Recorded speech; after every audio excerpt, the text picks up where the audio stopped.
Mitohatra ny fanorenana foto-drafitrasa ho an'ny fanabeazana ho any amin'ny tapany atsim'ny Nosy iny.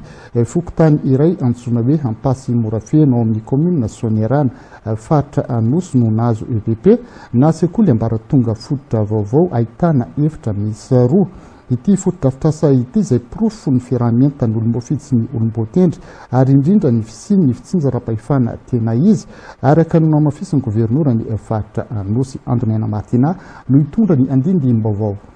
EPP na sekoly ambaratonga fototra manara-penitra vaovao no azon'ny Ampasy Morafena ato anatin'ny commune Soanerana distrikany Taolagnaro faritra Anosy. Foto-drafitrasa izay mamaly tanteraka ny politika akaben'ny fanjakana, ny fametrahana lahara-pamiaina ny fanabeazana raha ny fanazavana. Nametraka ho lahara-pahamehana ny commune ny Soanerana tao amin'ny subvention izay nomenan'izy ireo dia nanaovana an'izao foto-drafitrasa sekoly izao. Izany dia misy fiarahamientana fiarahamiasa. Ao anatin'ny filaminana, lavitry ny fikorontanana no lalak'izorana makany amin'ny fampandrosoana araka ny notsindriany fanazavany governorany faritra Anosy.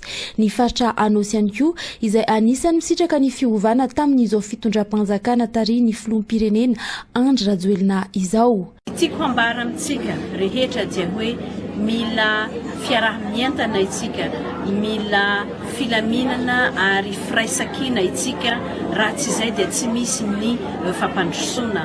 Ny vahoaka ny faritra Anosy dia misaotra ny fitondram-panjakana satria amam-polo taona maro dia betsaka ny raha tsy natao fa amin'izao fitondrana izao izay taritina Andriamatoa filoham-pirenena Andry Rajoelina dia maro ireo foto-drafitrasa vita, ny fanovana hita ka tsy misy raha paliavy hafa koa.